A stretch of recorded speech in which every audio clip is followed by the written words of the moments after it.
Bien, pues les decía que nuestro hermano Manuel de los Gedeones, que está aquí presente, ¿verdad? Habla cómo la palabra de Dios puede transformar la vida de las personas y cambiar su destino eterno, ¿verdad? Entonces, precisamente Romanos 16, que es lo que queremos hablar, parte de lo que queremos hablar, Romanos 16, en los versículos 25 y 26, allí se habla cómo la predicación del Evangelio de Jesucristo, que fue un misterio por mucho tiempo, muchísimo tiempo, ¿verdad? Había sido mantenido oculto desde tiempos eternos. Dice que ha sido manifestado ahora y que por las escrituras de los profetas y según el mandamiento del Dios eterno, se ha dado a conocer a toda la gente para que obedezcan a la fe.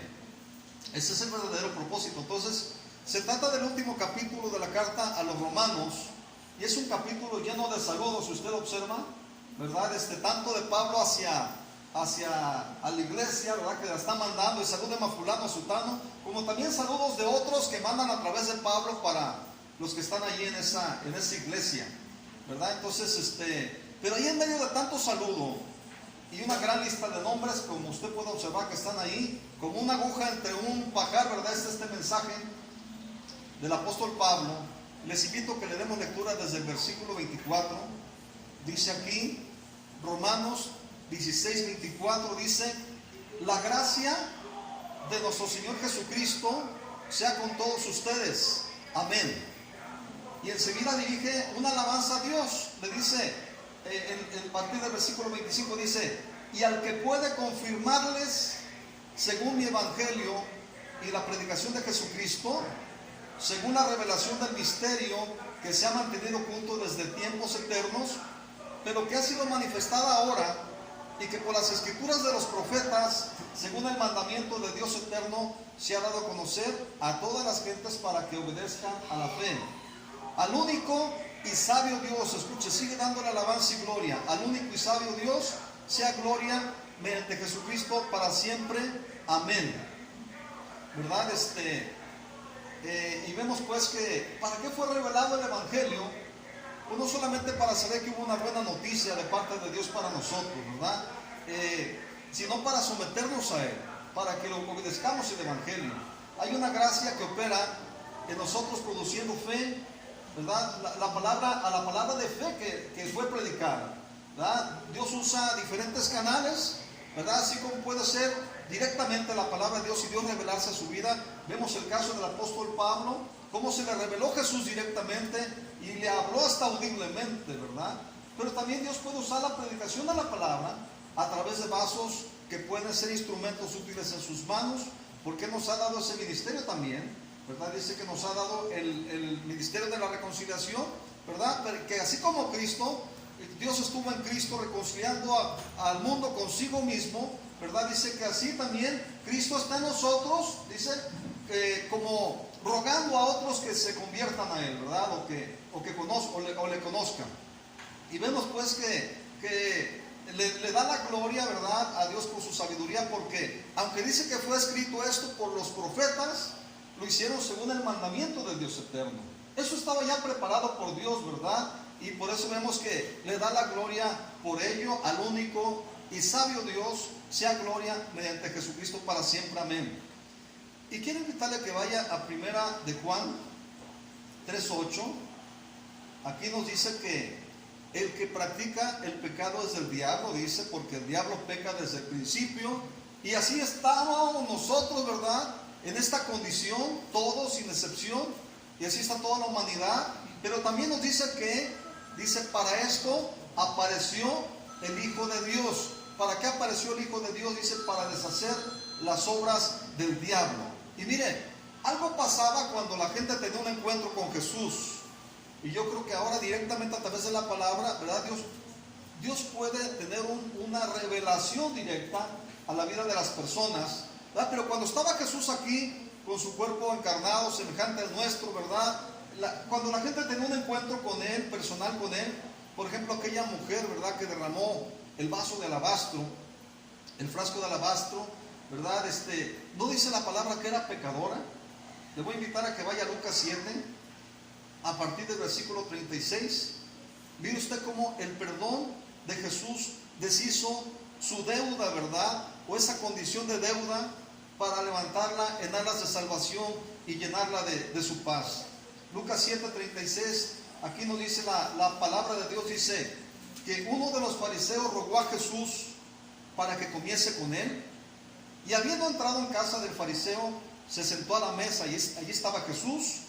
Y dice que entonces una mujer de la ciudad, que era pecadora, aquí está diciendo claramente la condición de la mujer, dice, al saber que Jesús estaba a la mesa en casa del fariseo, trajo un frasco de alabastro con perfume. Y estando detrás de él a sus pies, llorando, comenzó a regar con lágrimas sus pies y los enjuzgaba en sus cabellos, y besaba sus pies y los ungía con el perfume. Cuando vio esto el fariseo que le había convidado, dijo para sí, o sea, como en su pensamiento, ¿verdad? Dice, si fuera profeta, conocería quién y qué clase de mujer es la que le toca, que es pecadora. Entonces respondiendo Jesús, ¿verdad? Porque sabemos que Jesús nos conoce y conoce nuestros pensamientos, y aquí está Él dando respuestas a lo que está pensando el fariseo, ¿verdad? Dice, entonces respondiendo Jesús le dijo, Simón, una cosa tengo que decirte. Y él le dijo, di, maestro. Y le dice Jesús, un acreedor tenía dos deudores. Se lo dice en una forma de parábola, ¿verdad? Pero ilustrando la realidad de lo que estaba aconteciendo entre la condición de Simón y la condición de esta mujer que es llamada pecadora. Que sí lo era, ¿no? Pero ¿cómo Jesús puede cambiar esta condición? ¿Verdad? Entonces dice aquí, un acreedor tenía dos deudores. El uno le debía 500 denarios y el otro 50. Estamos hablando de una diferencia como de 10-1, ¿verdad? 500 contra 50. ¿Verdad? Y dice, y no teniendo ellos con qué pagar, perdonó a ambos. Di pues, ¿cuál de ellos le amará más? Respondiendo Simón dijo, pienso que aquel a quien perdonó más. Y él le dijo, rectamente has juzgado. Y vuelto a la mujer, dijo a Simón, ¿ves a esta mujer?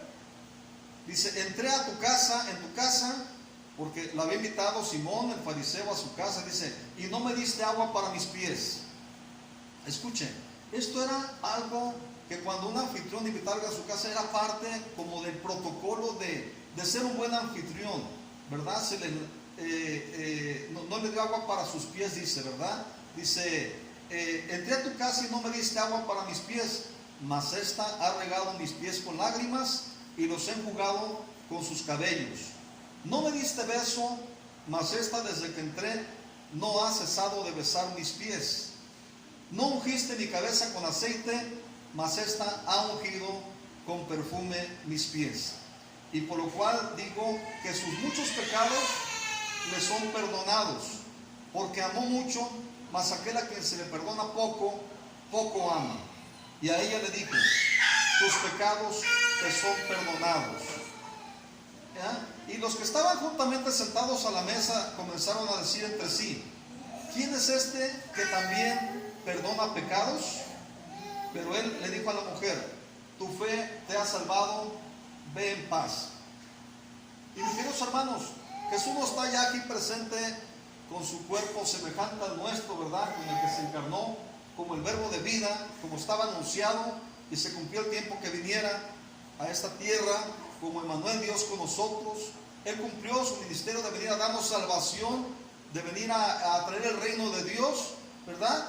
Pero una vez que presentó su sangre ante el Padre por la redención de nuestros pecados, ¿verdad? Se levantó como nuestro sumo sacerdote y justo ahora está cumpliendo con ese ministerio, en tanto vuelve a venir nuevamente, ¿verdad? Pero a partir de ese momento en que Él ascendió allá a los cielos a la diestra de la majestad de las alturas, Él, ¿verdad?, nos envió a su Espíritu Santo, y ahora ese Espíritu Santo está aquí, moviéndose, vamos a decir así, sobre las aguas de la humanidad, desordenada y vacía. Dice el principio de la creación, ¿verdad? ¿Cómo estaba la tierra? Dice que estaba desordenada y vacía, pero ¿qué sucedía? ¿Cómo comenzó la creación? ¿Cómo comenzó la vida nueva en este universo? Dice, pero el Espíritu de Dios se movía sobre la faz de las aguas, ¿verdad? Y miren, el Espíritu Santo ahora está moviéndose sobre las aguas de esta humanidad, y en tanto las palabras que han salido de la boca de Dios traen luz y un verdadero sentido a la vida de las personas. ¿Cuál fue lo que dio la luz? Fue cuando el verbo de vida dijo, sea la luz, y la luz fue hecha. Y yo puedo creer que cada que Dios habla sus promesas y habla sus buenas noticias a nosotros, está trayendo esa luz, está trayendo esa salvación, está transformando, renovando nuestras vidas, ¿verdad? Y la consigna de la profecía de Joel, ¿verdad? La que dijo en ese libro, es que derramaría su espíritu sobre toda carne. Y eso lo recuerda el apóstol Pedro, ¿verdad? Cuando da ese primer discurso, cuando comienza el día de Pentecostés y comienza el cumplimiento de esta profecía justamente, y que Jesús les había dicho, vayan y esperen, ¿verdad?, recibir poder del Espíritu Santo, porque me serán testigos, ¿verdad? Y la realidad de lo que decía el hermano, los testigos de Jehová no creen en el Espíritu Santo ni creen en Jesús como Dios.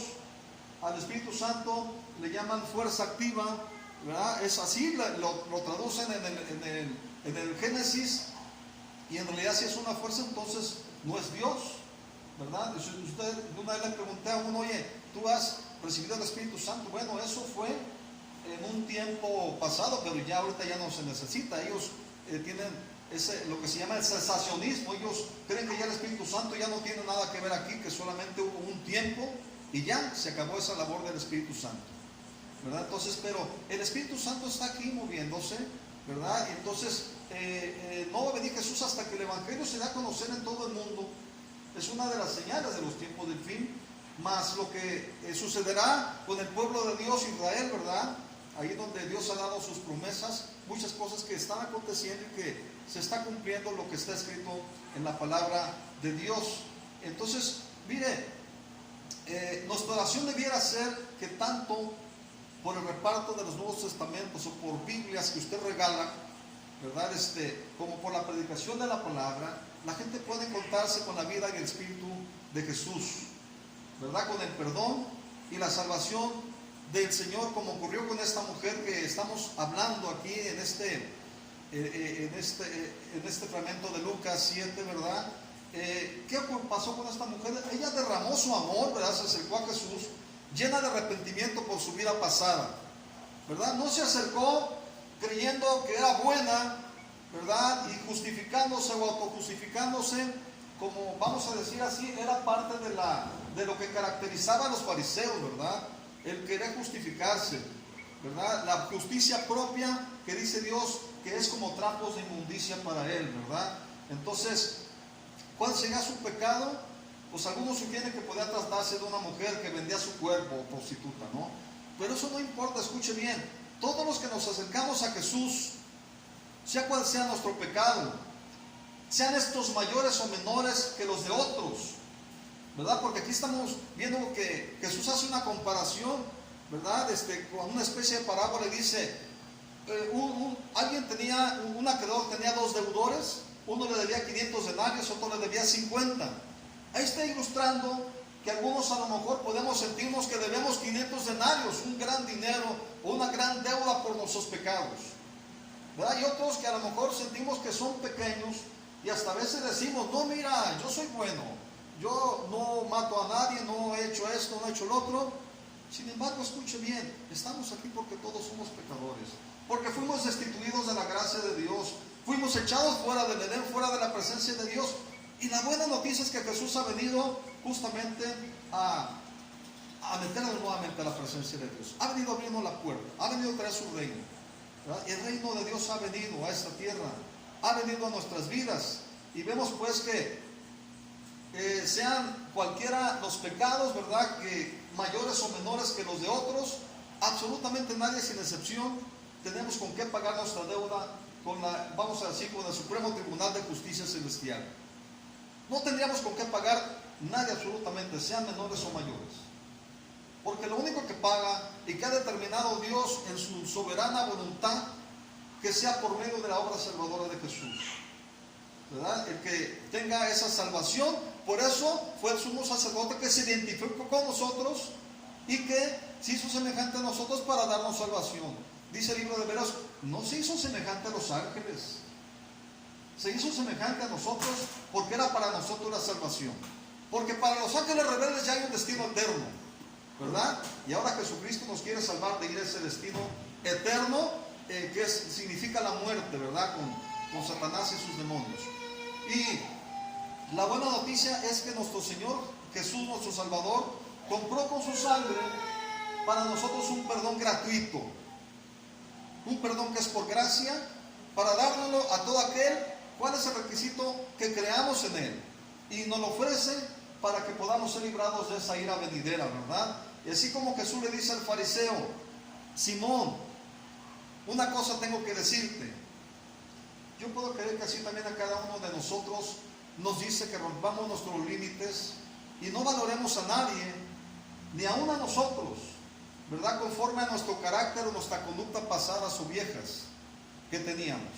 Porque Dios mira y derrama de esa generosa y sublime gracia, ¿verdad? Como dice un canto que a veces cantamos, ¿verdad? Sobre el contrito humillado de corazón, y se regocija de todo aquel que se arrepiente. Que dice que hay gozo en el cielo, ¿verdad? ¿Por qué? Por un pecador que se arrepiente. Y yo creo que Dios siempre está esperando, aguardando ese momento, como el padre, el hijo pródigo, que está esperando, pero siempre nos espera con los brazos abiertos. Siempre está esperándonos, siempre está anhelándonos celosamente, ¿verdad? Entonces, en la parábola de Jesús, ¿verdad? Le dice al fariseo, habla de un acreedor, quien es Dios, podemos entender que es Dios, que tenía dos deudores, uno que debía mucho y otro poco, ¿verdad? Y aquí dice Lucas 7:41, dice, un acreedor tenía dos deudores, el uno le debía 500 denarios, el otro 50, ninguno de ellos tenía con qué pagar, pero los dos fueron perdonadas en sus deudas. Pero luego viene la pregunta, di pues, ¿cuál de ellos le amará más? Y justamente hemos titulado el tema, si lo quieren anotar ahí, usted le puede poner el título, según el Señor le hable, ¿verdad? Porque el Señor puede hablarle de otra manera a la que a lo mejor estamos queriendo plantear aquí, ¿verdad? Y entonces puede poner, ¿quién amará más a Dios? Y respondiendo Simón dijo, pienso que aquel a quien perdonó más. Y él le dijo, rectamente has juzgado. Y ya una vez de acuerdo con esta verdad, Jesús le hace ver la diferencia del amor que él le había manifestado, ¿verdad? Y le dice, ves a esta mujer, y comienza a comparar, ¿verdad? Y aquí vemos cómo la perspectiva humana es diferente a la de Dios. Por eso digo que él habla de que rompamos nuestros límites. ¿Por qué? Porque a veces podemos ver dentro del barrio, de la iglesia o de nuestra casa, gente que a lo mejor lo vemos en una condición que dice, pues ni le hablamos de Dios. ¿Por qué? Porque creemos que está perdido y que a lo mejor nos interesan las cosas de Dios, y es quienes más necesitan de Dios. Son quienes más necesitan de Dios. Y escuche bien, a lo mejor está en esa condición de la mujer que se sienten que deben 500 denarios y por eso no se acercan.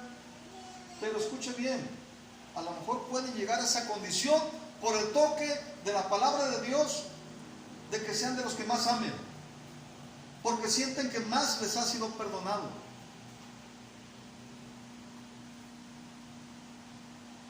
Y le dice aquí, y le empieza a comparar, le dice, ¿ves a esta mujer?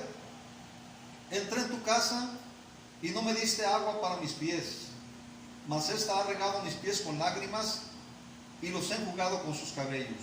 No me diste beso, mas esta desde que entré no ha cesado de besar mis pies.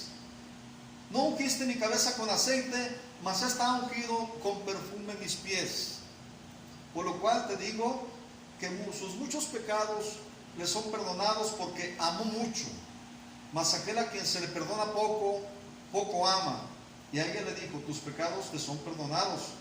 Y los que estaban juntamente sentados a la mesa, dice, comenzaron a decir, ¿quién es este que también perdona pecados?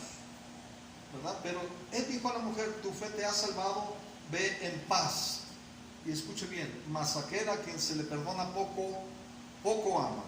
Yo creo que hay un propósito especial del Señor al hacer este señalamiento, ¿verdad? ¿Qué tanto se le puede perdonar a alguien que se cree justo desde su propia justicia o desde su propio punto de vista? ¿Qué se le puede perdonar? Es como si tú enviaras a un médico a una isla y sucede que todos están sanos y mandas un avión o un camión, ¿verdad? Con 200 médicos, y sucede que todos están sanos y no necesitan de médico.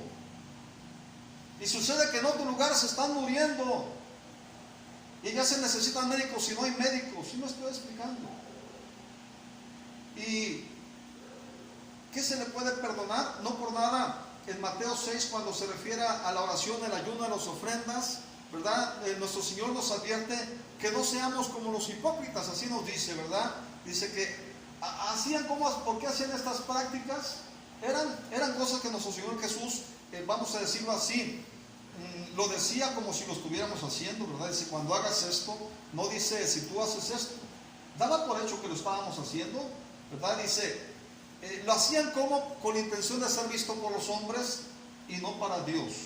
No era Dios el centro de su vida, eran ellos, ¿verdad? Entonces, ellos eran el centro de sus prácticas, y de manera que aún delante de Dios se presentaban justificados, autojustificándose, ¿verdad? ¿Se acuerda que estaban dos orando ahí y la oración era bien diferente? ¿Cuál era la oración del fariseo? Decía, Señor, te doy gracias porque soy bueno, qué bueno soy, ¿no? Así, más o menos, ¿no?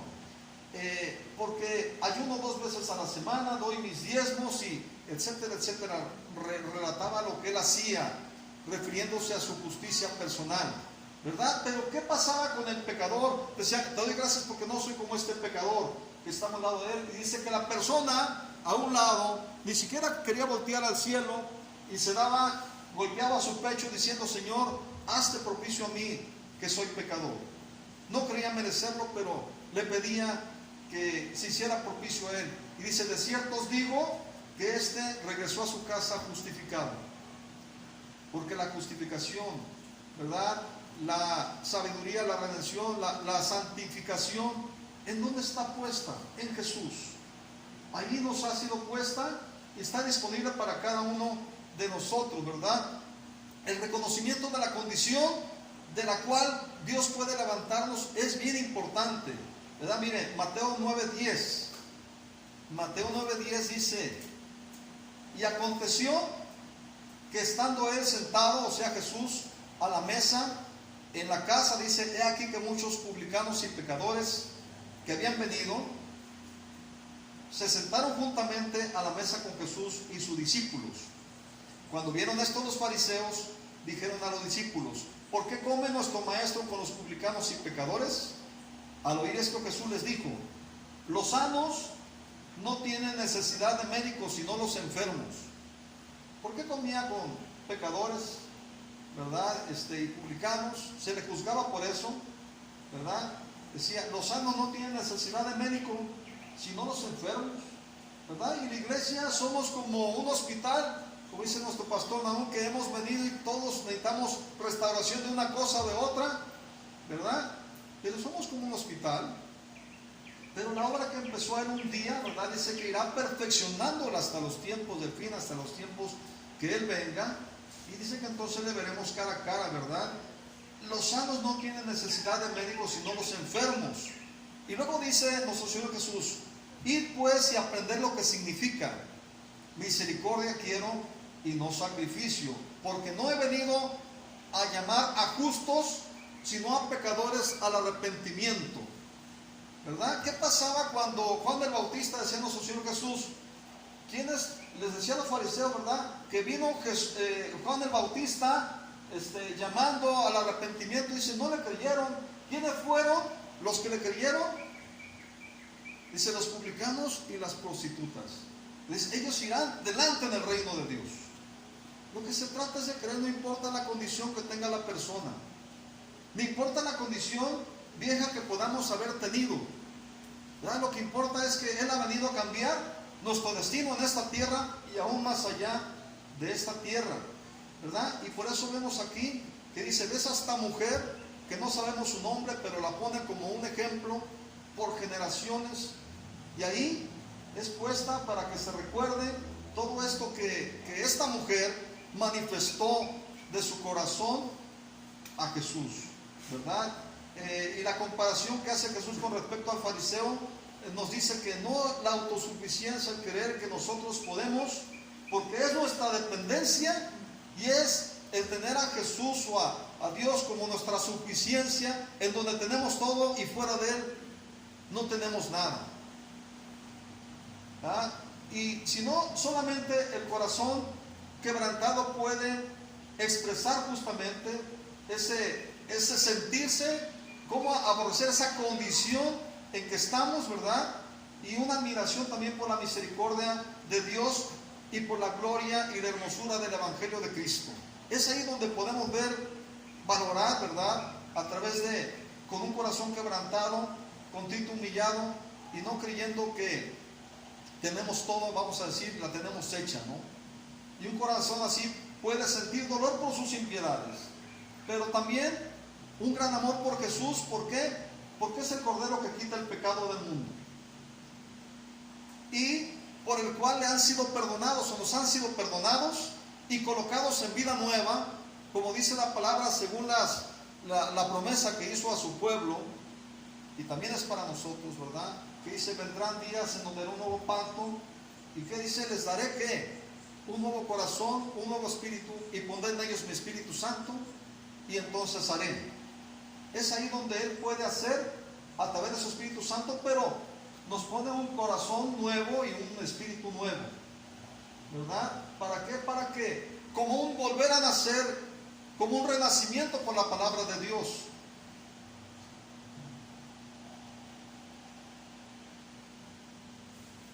¿Cuánto amas al Señor?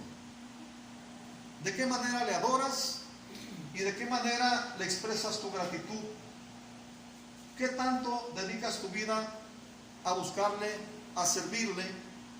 Porque escucha, el propósito es que hay un libro, y justamente cuando tuvimos esa campaña de ese libro, o sea, el libro se llama Una vida con propósito, y vemos que habla de 5 propósitos fundamentales que están ahí enlistados, y uno de ellos, el número 1, es la adoración, ¿verdad? Es completamente fundamentado en la Biblia, pero habla de 5 propósitos ahí que empieza con la adoración. Fuiste hecho para agradar a Dios. Y tenemos que aprender a adorar a Dios, a expresar nuestra gratitud, a derramar nuestro corazón, reconociendo lo que la dádiva y el don que hemos recibido. Pero a veces nos cuesta trabajo tener la libertad. Pero escucha, donde quiera que esté el Espíritu Santo, dice, allí hay libertad. Él puede traer esa libertad a tu vida. En segundo lugar, la comunión. Dice, fuiste formado para pertenecer a la familia de Dios. Y estamos aquí. ¿Pero qué? Tenemos esa comunión con respecto a lo que hemos recibido de la palabra de Dios, de su voluntad perfecta.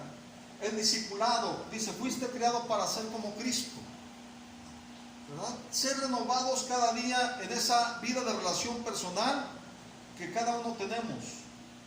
Y el ministerio, dice, fuiste formado para servir a Dios. Y el evangelismo o la misión, dice, fuiste hecho para llevar a cabo una misión. El hermano viene aquí cumpliendo una misión, ¿verdad? Que está cumpliendo afuera, pero también de alguna manera involucra y participamos. Tú puedes participar en sus oraciones y con tus ofrendas, sabiendo que ellos son las manos que llevan los testamentos o las escrituras a donde se necesita, ¿verdad? Entonces, siempre la respuesta a estas preguntas, ¿cuánto amas al Señor?, siempre será el resultado de reconocer la profundidad de los pecados que nos han sido perdonados, ¿verdad? Y reconocer también la grandeza de la misericordia de Dios, que ha decidido pasar por alto nuestros pecados y ha sido amplio y generoso en perdonar. Escucha, a Dios no le importó nuestra condición pasada, nuestra condición vieja. Él siempre tiene una vida nueva reservada para cada uno de nosotros, ¿verdad? Y cuando invitas a Jesús a pasar un tiempo que estás ahí con la palabra, ¿verdad? Debe ser una motivación, ¿verdad? Que podamos reconocer que Él sigue hablando y sigue resonando lo que Él dijo. Vengan a mí todos los que están trabajados y cargados, yo los haré descansar. Él siempre tiene un descanso para nuestra alma, ¿verdad? Hay una gran realidad de la gracia de Dios disponible para todo aquel que cree, en el que nos justifica. Escuche bien, y le quiero invitar a que vaya a Romanos 4:5, donde nos habla que esto es puritita gracia, ¿verdad? Dice Romanos 4:5, dice, No quiere decir que no tengamos que hacer obras para el Señor, pero esas tienen que ser un reflejo de la fe, ¿verdad? Y de dónde estamos plantados. De ahí debe salir. Pero dice aquí, mas al que no obra, pero cree en aquel que justifica al impío. ¿Quién es el que justifica al impío? ¿Y quiénes éramos los impíos? Nosotros, ¿verdad? Dice, mas el que no obra, pero cree en aquel que justifica al impío, su fe le es contada por justicia. Abraham creyó a Dios, dice la palabra, versículos antes dice, y le fue contado por justicia, ¿verdad? Y dice también el versículo 6, como David, que también describe las bienaventuranzas del hombre a quien Dios atribuye justicia sin obras. Fue algo que sucedió en el tiempo de la ley, pero que siendo David un hombre conforme al corazón de Dios, él conoció la gracia de Dios, ¿verdad? Y dice aquí que describe las bienaventuranzas del hombre a quien Dios atribuye justicia sin las obras, diciendo, bienaventurados aquellos cuyas iniquidades son perdonadas y cuyos pecados son cubiertos. Bienaventurado el varón el cual al Señor no imputará pecado. Y aún más allá del perdón, ¿verdad? Vemos a Jesús dispuesto a decir, tu fe te ha salvado, ve en paz. ¿Qué era el pecado sino transgresión contra Dios? Y no estábamos en paz con Dios, pero Él trae esa paz a nuestra vida, ¿verdad? Entonces, su amor por Jesús, ¿verdad? De la mujer, ¿fue la que lo salvó? No, ¿verdad? Pero a través de la fe ella manifestó, ¿verdad? Ese amor, y ella fue salvada por su fe porque creyó, como Abraham creyó a Dios y le fue contado por justicia, ¿verdad? Entonces fue levantada en una vida nueva, como todos podemos ser levantados en una vida nueva. Y el perdón de los pecados, como decía el hermano también acerca de la vacuna, nos salva de una muerte espiritual, ¿verdad? Y nos dirige a un nuevo destino eterno. Y entonces vemos pues que esta cuestión del perdón también nos abre una condición. ¿Qué tiene que hacer todo aquel que es perdonado por Dios? Porque hay una parábola también que dice que del siervo, ¿no?, que debía y que le fue perdonada una gran deuda, vamos a decir $1,000,000 de pesos, y dice que a otro que le debía 100 pesos, vamos a decirlo así, luego lo ahoga y le quiere cobrar y lo manda a la cárcel hasta que le pague todo, y él le fue perdonado una gran deuda. ¿Cuál es nuestro deber delante de Dios? No tenemos que ser misericordiosos como nuestro Padre es misericordioso, nos dijo nuestro Señor Jesús, ¿verdad? Entonces, ¿qué tenemos que hacer? Perdonar. Pero escuche, ¿cuánto amas a Dios? Porque a veces aún dentro de la iglesia y dentro de nuestros matrimonios como iglesia enfrentamos muchas situaciones en donde no estamos perdonando, o de pronto descuidamos la guardia, y de ser un matrimonio que había estado cultivando, y como algo que se cultiva crece y se desarrolla y se nutre y se edifica y trasciende, porque el buen ejemplo trasciende, mis queridos hermanos, pero de pronto descuidamos y soltamos, y en lugar de edificarnos nos estamos hiriendo, nos estamos lastimando. Y es importante que nosotros también podamos ver cómo amamos a Dios, no solamente en el tiempo que estamos adorando y postrados, derramando nuestros corazones a Dios. Porque eso dice el más grande mandamiento: amarás a Dios sobre todas las cosas, con toda tu alma, todo tu cuerpo, toda tu mente, con todo. Pero ¿qué dice el siguiente mandamiento? Después de ese más grande que sintetiza a los otros, ¿qué dice? Amarás a tu prójimo como a ti mismo. Y dice la palabra que el que ama, dice que ama a Dios, debe amar también al que Él engendró. Entonces, ¿cómo podemos nosotros amar a Dios? Escucha también que así como Él nos perdonó todos los pecados, dice Efesios 4, no recuerdo exactamente cómo se llama el versículo, pero dice que de la misma forma como Jesús nos perdonó, de esa misma forma perdonemos a otros, perdonemos a los demás, ¿verdad?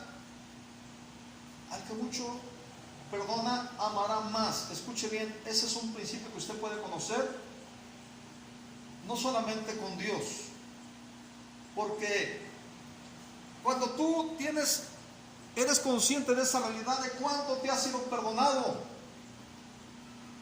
vas a valorar más ese perdón de Dios que cualquier otro. Pero escucha también, a tu prójimo cuando te falla, y tu prójimo cercano, cuando te falla y lo puedes perdonar, escucha bien, tarde que temprano la obra de Dios llevará al punto de que esa persona puede amar más, o puede amarte más, porque está consciente de cuánto le has perdonado.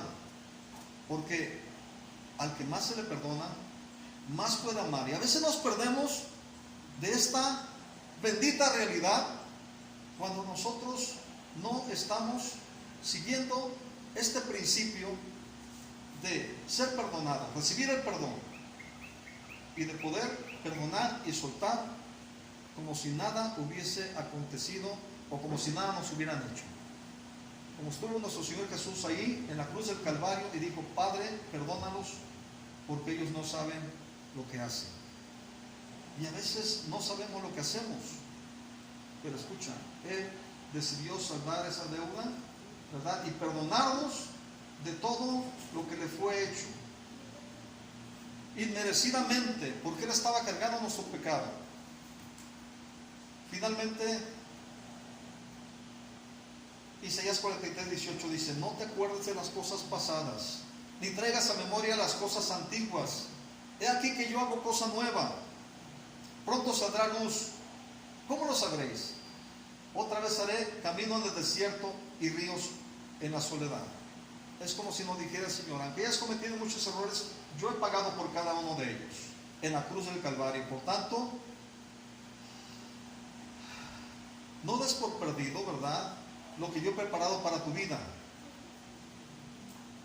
Pero el Señor quiere que aprendamos de Él, que es manso y humilde, ¿verdad? Y que nos dejemos amar y guiar en nuestra relación diaria con Él. Y creamos en aquel que justifica al impío, ¿verdad? Y que así como otros cometen impiedades contra nosotros, también nosotros tenemos que perdonar y amar, porque como hijos de Dios, ¿verdad? ¿Por qué? Porque el que se siente bondadoso y justo no necesita de este perdón de Dios, solo puede justificarse. Pero escuche, si nosotros somos de lo que necesitamos médico, cada día Él está disponible para nosotros. Y podemos cada día derramar nuestros corazones, ¿verdad? Y ya los pecados pasados han sido perdonados, pero si usted peca, dice la palabra que a veces pecamos, pero ¿qué tenemos que hacer? Primera de Juan 1, 8, 9 y 10, que dice que nosotros podemos confesar. Si confiesas, ¿qué dice, hermana? Él es fiel y justo para perdonar y borrar toda tu maldad, ¿verdad? Entonces estamos en manos de un Dios que es perdonador, estamos en manos de un Dios que tiene una gracia disponible, escucha, no solamente para ti, para todo aquel que está afuera y para el que te rodea cercano también. Entonces ahí es donde nosotros tenemos también que no solamente recibir el perdón y creer por fe en Él, que es el que nos justifica, que justifica al impío, sino también que el impío con el que nos relacionamos, también Dios lo puede perdonar. Que rompamos nuestros límites y podamos ver a la gente como alguien que necesita de Dios y que necesita de esa gracia que fue para que de todo tribu, de toda nación, de toda, todo, ¿cómo dice? De todo pueblo, toda lengua, toda nación, conformemos esas huestes, ¿verdad?, que son los redimidos de Dios, que le fueron mostrados a Juan ahí en el Apocalipsis, ¿verdad? Bien, Padre, queremos darte gracias, Señor, por toda tu bondad, por tu grande misericordia, Señor. Gracias por este testimonio que nos ha compartido nuestro hermano Manuel de los Gedeones, Padre. Y Señor, también por la palabra que nos has dado para el día de hoy, Señor. Padre, que cada día podamos reconocer la gran dimensión de todo lo que nos has perdonado y podamos amarte grandemente, Señor. Porque tu palabra nos dice que nosotros te amamos a ti porque tú nos amaste primero. Que podamos reconocer cuánto nos has amado, Señor, y podamos corresponder, Señor, a ese gran amor que tú nos tienes y que tienes, Señor, por toda esta humanidad, Señor. Te damos gracias, que siempre, Señor, podamos mantener un corazón contrito, humillado delante de ti, que reconozca, Señor, lo que no es justo, Padre. Te damos gracias, alabanza y gloria, en el nombre de Jesús. Amén. Que Dios les bendiga. Nos vemos la próxima.